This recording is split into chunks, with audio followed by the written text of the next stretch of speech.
नमस्कार, मी रेणुका. बुलेटिनमध्ये तुमचं स्वागत. बुलेटिनच्या सुरुवातीला बातमी. मनसे अध्यक्ष राज ठाकरेंनी काही वेळापूर्वीच अण्णांची रायगड सिद्धीत भेट घेतली आणि या दोघांमध्ये बंद दाराआड चर्चा देखील झाली.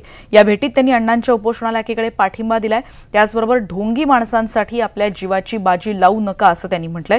सगळे कृतज्ञ आहेत आणि अण्णांमुळे सत्तेत आले त्यांनाच विसरलेत अशी चपराकही राज ठाकरेंनी केंद्रातल्या नरेंद्र मोदी सरकारला आणि नवी दिल्लीचे मुख्यमंत्री अरविंद केजरीवाल यांना लगावली आहे.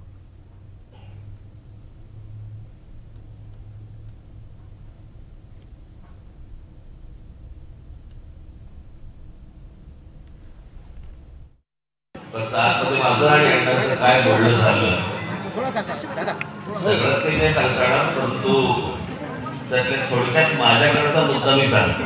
आणि मी फक्त अण्णांना एवढंच सांगितलं, या नालायकांसाठी जीवाची बाजी लावू नका.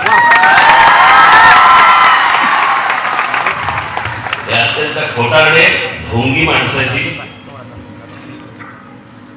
आणि नरेंद्र मोदी या माणसावरती विश्वास ठेवून कुठची गोष्ट यापुढे करू नका.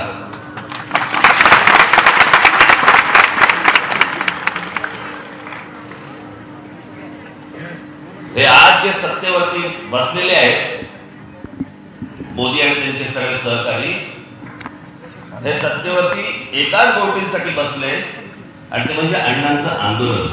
आणि त्या माहोलमुळे हे सत्तेवरती आज तिथे बसलेले आहेत.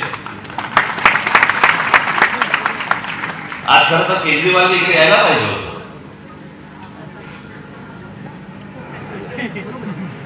ज्याच्यामुळे तो माणूस सत्तेवरती तरी दिल्लीत बसलाय, नाही तर कोण केजरीवाल कोण ओळखत होतं का?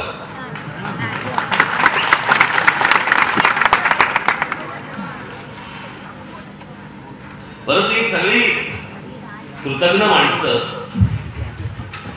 आणि अण्णाला सांगितलं, म्हटलं अण्णा कुठे आता जीवाची बाजी लावताय? मी म्हटलं हे सोडा, म्हटलं बाहेर पडू, आपण गाडून टाकू या सगळ्या लोकांना. या नरेंद्र मोदींचा ट्विट आहे 18 डिसेंबर 2013चा की लोकपाल बिल पास झालं पाहिजे म्हणून. आमचा त्याला पाठिंबा आहे, सर्व भारतीय जनता पक्षाने पाठिंबा दिला. आज 5 वर्ष होत आली, पुढे काही नाही.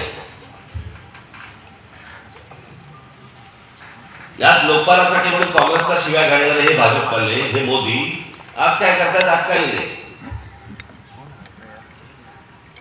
आणि म्हणून मी अण्णाला फक्त एवढंच सांगितलं, म्हणणं अण्णा ताणू नका फार. ही जी सगळी माणसं आहेत, या माणसांसाठी म्हणून विनाकारण आपण असं उपोषणाला बसून हे म्हणजे जीवावरती बेतणं ही इथपर्यंत जाऊ नका. म्हटलं सत्य आहे.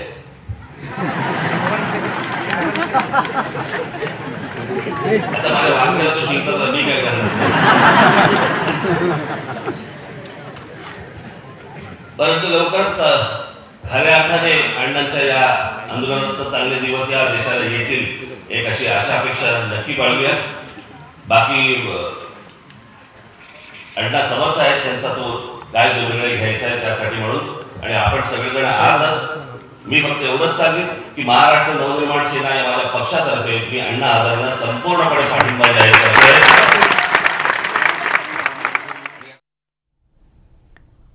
राज ठाकरेंनी काही वेळापूर्वीच अण्णांची भेट घेतलेली आहे आणि त्याचबरोबर मनसेचा पूर्णपणे अण्णांच्या आंदोलनाला पाठिंबा आहे असं देखील आता त्यांनी स्पष्ट केलेलं आहे. काही वेळापूर्वीच ते दाखल झाले आणि त्यानंतर त्यांनी बंद दाराआड अण्णांची चर्चा देखील केली. आणि त्यानंतर जेव्हा त्यांनी सगळ्यांना या संदर्भातली माहिती दिली तेव्हा त्यांनी असं म्हटलेलं आहे की ढोंगी आणि नालायक माणसांसाठी आपल्या जीवाची बाजी लावू नका असं आवाहन त्यांनी आता अण्णांना केलेलं आहे. एक प्रकारे सगळेजण कृतज्ञ आहेत आणि अण्णांमुळे सगळे सत्तेत आलेत आणि त्यांनाच विसरलेत हे देखील आता पुन्हा एकदा राज ठाकरेंनी स्पष्ट केले. अशी चपराकच त्यांनी एकूण लगावलेली आहे.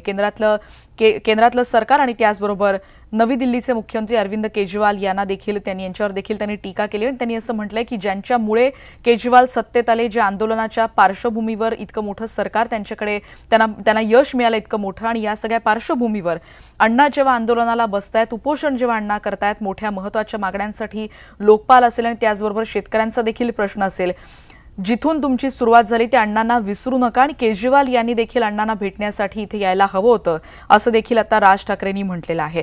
आपल्याला माहिती आहे मुख्यमंत्र्यांनी देखील आता अण्णांच्या निकटवर्तीयांशी चर्चा केलेली आहे आणि अण्णांनी उपोषण मागे घ्यावं यासाठी सरकारकडून देखील आता प्रयत्न केले जात आहेत।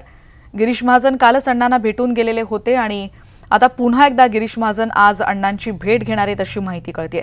दुपारहून गिरीश महाजन आज अण्णांची भेट घेतील अशी आत्ताचे अपडेट्स आपल्याला कळतायत। राज ठाकरेंनी अगदी काही वेळापूर्वीच केंद्रावर टीका केली आणि काही वेळातच प्रदेशाध्यक्ष काँग्रेसचे अशोक चव्हाण हे देखील त्यांची भेट घेणार आहेत।